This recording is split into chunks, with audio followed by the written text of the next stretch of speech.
All right, this isn't the movies, this isn't Hollywood.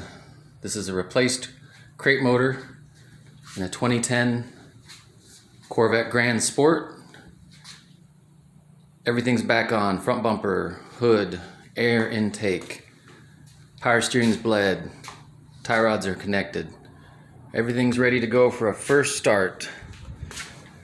Oil has been primed last night and again today for extra protection. Foot on the brake. Here we go. Let's watch the oil pressure. Hopefully it comes up.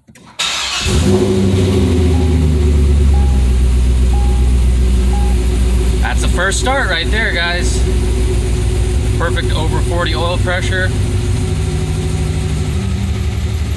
Car has 17,000 miles, 217 on it.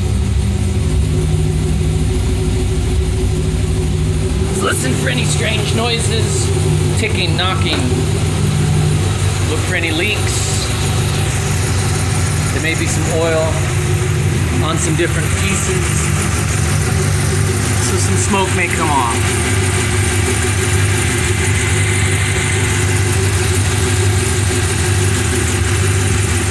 No leaks underneath.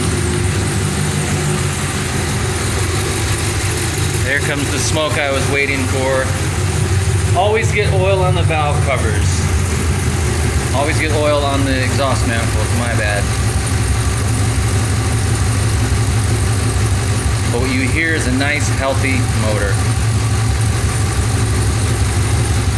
Nice, smooth idle. Long tube headers, high flow cats. Idling just like stock.